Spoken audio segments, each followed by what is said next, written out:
Hello दोस्तों, नमस्कार। और मेरी यूट्यूब फैमिली को ढेर सारा प्यार। अगर आप भी चाहते हैं कि आपकी कद्दू की बेल पर इतने ज़्यादा कद्दू लगे कि पूरा परिवार देखकर खुश हो जाए और पड़ोसियों में जलन पैदा हो जाए, तो आज की ये जानकारी आपके लिए बहुत ही काम की होने वाली है। मेरे कहने का मतलब ये नहीं है कि पड़ोसियों में जलन हो जाए, पड़ोसियों में भी खुशी की लहर होनी चाहिए।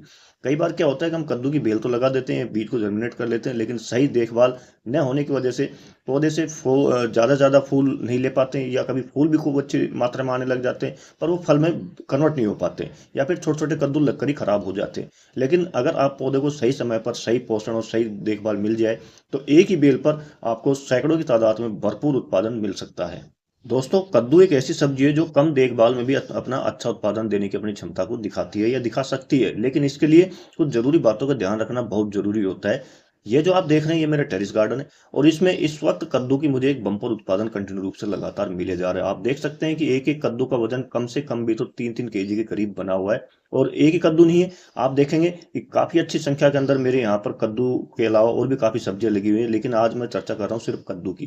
तो आप देख सकते हैं कितनी भारी मात्रा में दोस्तों मेरे यहाँ पर कद्दू लगे हुए हैं। आज के इस वीडियो में हम कद्दू के पौधे की कुछ देखभाल के बारे में बात करेंगे, जिससे कि आपकी जो बेल है वो हरी भरी रहेगी, फूल झड़ने की समस्या कम हो जाएगी, और पौधे पर ज्यादा ज्यादा कद्दू लगेंगे। अगर आप भी अपने किचन गार्डन में भरपूर कद्दू का उत्पादन लेना चाहते हैं, तो इस वीडियो को अंत तक जुड़े रहेगा। दोस्तों, वीडियो पूरी जानकारी से युक्त है। मैं हूं मनदीप और आप देख रहे हैं organic kitchen garden on terrace. मेरे यूट्यूब चैनल पर आपका हार्दिक अभिनंदन है, और उम्मीद करता हूं मैं जो वीडियो बना रहा हूं आपको काफी पसंद आ रहे होंगे। तो वीडियो को लाइक करें, ज्यादा शेयर करें, और कमेंट करते हो। जो मेरे नए व्यूअर्स है, फर्स्ट टाइम मुझे वॉच करें, तो सब्सक्राइब कर ही लें। बेल से अच्छा उत्पादन लेने के लिए हमें शुरुआती दौर पर चलना होगा दोस्तों, जब हम कद्दू के सीड्स को जर्मिनेट करते हैं। आप जर्मिनेट करने का दो तरीका होते हैं, क्या तो आप सीडलिंग ट्रे के अंदर कर लीजिए जैसे ये किया हुआ है, या फिर आप इस तरह डायरेक्ट मिट्टी के अंदर तैयार लगा दीजिए।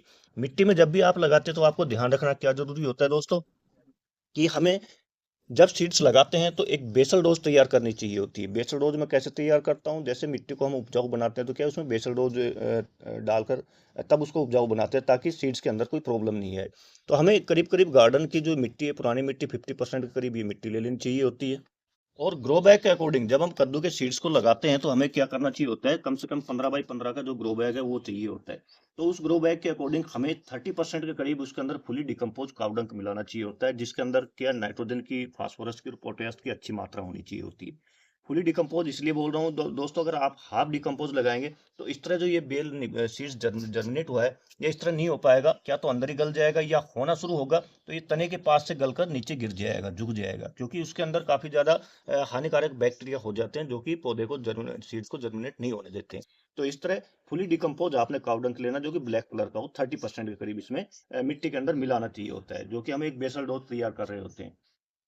इसी के साथ ही 10% के रेशो के अंदर आपने इसके अंदर जो रिवर सैंड होती है, ये स्टोन डस्ट होता है, ये देखिए आप, जो घर बनाने काम आती है, जिसको बजरी भी कहते हैं, ये भुरभुरी होती है, दानेदार होती है, ये मिलानी चाहिए होती है। इससे बेनिफिट क्या होता है कि जब गमले के अंदर, ग्रो बैग में, या जैसे मैं कैरेट के अंदर गार्डनिंग कर रहा हूँ, इसमें लगातार जब पानी डलता है, तो क्या मिट्टी नीचे बैठना शुरू हो जाती है। तो ये क्या काम करता है कि मिट्टी को नीचे नहीं बैठने देता है। ठीक है, मिट्टी को खुला रखता है, भुरभुरी बना कर रखता है, जिससे क्या है, रूट का डेवलपमेंट खूब अच्छा होता है। और जितनी तेजी से रूट इसके अंदर फैलेगी, उतनी तेजी से पौधा अपना बहुत तेजी से विकास करना शुरू करेगा। इसी के साथ और हमें क्या करना चाहिए होगा दोस्तों, ये देखिए, कुछ खनिज होते हैं, जैसे जिप्सम हो गई और चूना हो गया, ये इसके अंदर हमें मिलाना चाहिए होता है। 2 से लेकर 5% के रेशो के अंदर हमें इसके अंदर मिला देना चाहिए होता है, बेसल डोज के अंदर ही। साथ में दोस्तों, ये देखिए, ये है वर्मी कंपोस्ट।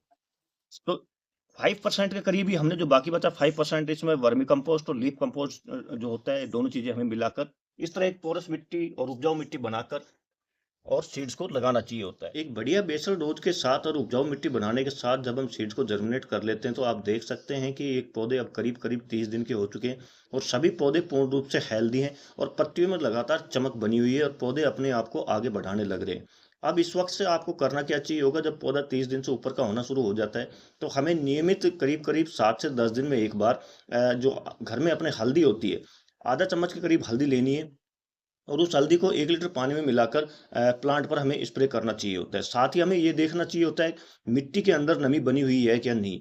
मिट्टी अगर आपकी जब तक ऊपर की करीब करीब 1 से 2 इंच ना सूख जाए, तब तक आप उसमें पानी अप्लाई ना करें, क्योंकि लगातार गमले में रहने की वजह से क्या है कि नीचे मिट्टी के अंदर नमी बनी हुई रहती है।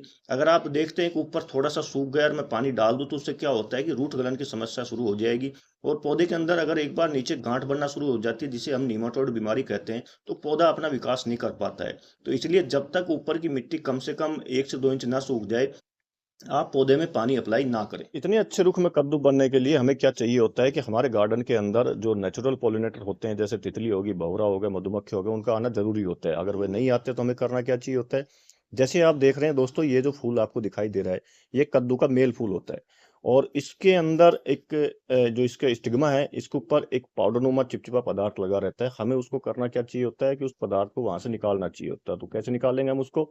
ये जो आप कॉटन स्वैप देख रहे हैं, इसकी मदद से हमें इसके चारों तरफ से थोड़ा-थोड़ा ये इसका जो चिपचिपा पदार्थ है, इसको हमने निकाल लेना है। ये आपको थोड़ा-थोड़ा येलो कलर में दिखाई देगा, देखिए ऐसे कुछ। अब इस चिपचिपे पदार्थ को जो पाउडरनुमा है, इसको करना क्या है, जो फीमेल फूल का स्टिग्मा है, इस पर हमें लगा देना है। इस पर लगाने से क्या होता है कि जो पॉलिनेशन की प्रक्रिया है, यह आर्टिफिशियल रूप में कंप्लीट हो जाती है, जिसे हम हैंड पॉलिनेशन भी कहते हैं। जब ये प्रक्रिया कंप्लीट होती है, तो कद्दू का जो फीमेल फूल है, ये अपना पूरा आकार लेना दोस्तों शुरू कर देता है। जैसा कि आप देख रहे हैं, इतने बड़े-बड़े कद्दू मेरे यहाँ पर होने शुरू हो चुके हैं। अगर आपके यहाँ गार्डन के अंदर नेचुरल पॉलिनेटर आते हैं, तब ये इस प्रक्रिया को करने की कोई रिक्वायरमेंट नहीं रहती है। अगर नहीं आते हैं, तो तब आपने प्रक्रिया पूर्ण रूप से दोस्तों करनी चाहिए होती है। आफ्टर पॉलिनेशन फल को अपना आकार बढ़ाना चाहिए होता है, लेकिन आप देखते हैं कि फल ने अपना आकार नहीं बढ़ाया और काला हो गया, या ब्लैक कलर का होने के साथ साथ पीला हो गया और सड़ना, अंदर से सड़ना शुरू हो जाता है और एक दिन ऐसा होता है कि वह छोटेपन में नीचे गिर जाता है। इसका मेन कारण क्या होता है दोस्तों, यह देखिए। यह जो सामने आप मक्खी देख रहे हैं दोस्तों, यह है फ्रूट फ्लाई, जिसे हम व्हाइट फ्लाई भी कहते हैं। यह क्या काम करती है, जब हमारा फ्रूट इस तरह सेट होना शुरू होता है, तो उसमें क्या करेगी, ये यहाँ पर डंक मार देगी और डंक के साथ साथ ये अपना लार्वा छोड़ती है उसमें, जिसमें सैकड़ों की तादाद में इसके अंडे होते हैं। अब जब ये अंडे इसमें चल जाते हैं, तो क्या फ्रूट को अंदर से खाना शुरू कर देते हैं और इसी स्टेज में फ्रूट को अंदर से खोखला करके ख़त्म कर देते हैं। इन सबसे बचने के लिए करना क्या चाहिए होता है हमें, नीम ऑयल या लौंग ऑयल का इस्तेमाल करें। दोनों को एक साथ इस्तेमाल कभी ना करें। नीम ऑयल का इस्तेमाल कैसे करें आप, 1 लीटर पानी के अंदर आपको 3 से 4 ml नीम ऑयल लेना है। चूँकि ऑयल है, तो उसके कंटेंट को तोड़ने के लिए हमें करना क्या चाहिए होगा, चुटकी भर जो अपने कपड़े धोने वाला सर्फ होता है, वो इसके अंदर डाल लेना है, या फिर जो अपने बर्तन धोने वाले विम आती है, वो उसको 1 या 2 बूंद आपने डाल लेनी है और अच्छी तरह मिलाने के बाद अपने प्लांट पर इसको स्प्रे करना है। ठीक इसी तरह से आपको लौंग ऑयल का भी इस्तेमाल करना है। अब जब बेल 70 से 80 दिन की होती है, तो आप देखते हैं कुछ इस तरह इसमें कद्दू लगने शुरू हो जाते हैं, जो अपना पूरा आकार ले चुके होते हैं। तो आकार लिए हुए कद्दू को आपको हार्वेस्ट कर लेना चाहिए।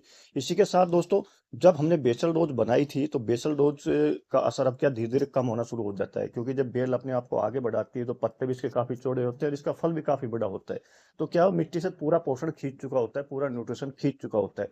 तो दोबारा इसी बेल से हमें और अधिक मात्रा में फल और फूल लेने के लिए करना क्या चाहिए होगा कि दोबारा से हमें इसके अंदर काउ डंक हो गया या वर्मी कंपोस्ट हो गया, इन दोनों को आप मिक्स करके डाल सकते हैं, या फिर जो एक्स्ट्रा अलग से हो जाती है मस्टर्ड केक होती है, आप उसको भी डाल सकते हैं। लेकिन मस्टर्ड केक को काउ डंक या जो अपना वर्मी कंपोस्ट होता है, इसके साथ मिलाकर अभी ना डालें, क्योंकि मौसम गर्म है और गर्म ये जो मस्टर्ड केक होती है, एक्चुअली गर्म खाद के रूप में जानी जाती है। तो इस वक्त इसको किसी अन्य खाद के साथ मिलाकर बिल्कुल भी ना डालें। वीडियो कैसा लगा दोस्तों, कमेंट करके जरूर बताइएगा। जानकारी पसंद आने पर लाइक एंड ज़्यादा से ज़्यादा शेयर करते हुए, जो नए व्यूअर्स है, फर्स्ट टाइम मुझे वॉच कर रहे हो, तो सब्सक्राइब कर ही लीजिएगा। मिलते हैं आपसे नेक्स्ट वीडियो में नई जानकारी के साथ, तब तक के लिए आपको जय हिंद, जय भारत दोस्तों।